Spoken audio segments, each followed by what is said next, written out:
My dear friends, when we have a glance at today's gospel, the first thing that we see is that it is very descriptive.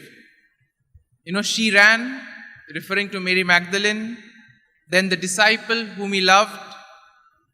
Then we have the other disciple outran Peter and reached the tomb first.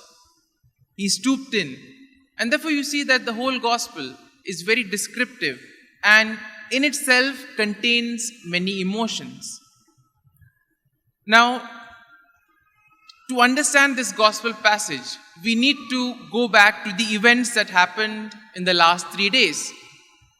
These disciples who have been with Jesus, who have been journeying with him, who had high expectations. Even the disciples themselves had thought that he would be a revolutionary who would try to bring freedom and free them from slavery. And now, when they see this hero of theirs, the master of theirs, being crucified, their dreams would have been shattered, and of course, they would have been afraid. We all know that they hid themselves in a room out of fear that they also would face the same punishment.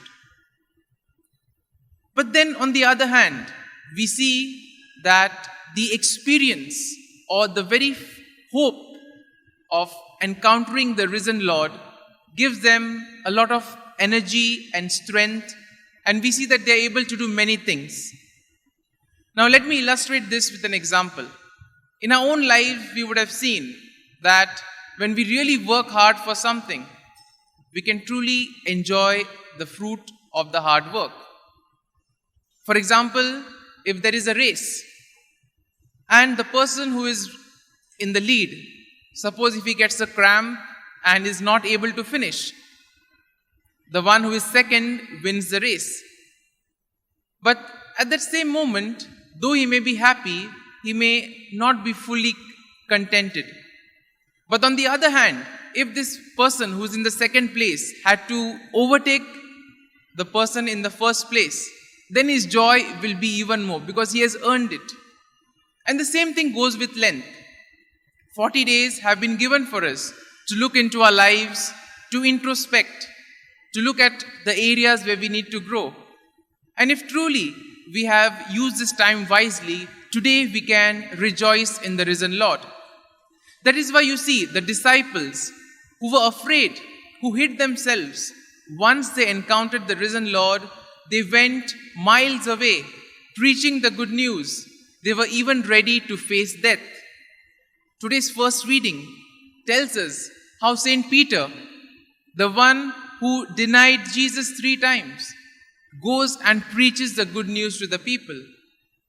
Similarly, we also have in the second reading, St. Paul, the one who persecuted Christians, after having an encounter with the risen Lord, does exactly the opposite and is ready to suffer anything for Christ.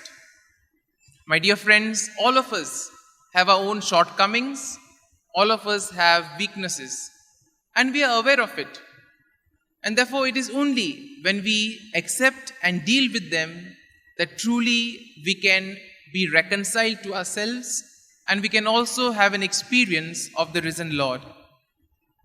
So today, as we reflect on the readings, let us pray for this grace that we may experience the risen Lord in our lives and that we too may be born again, enjoying new life in Christ. Amen.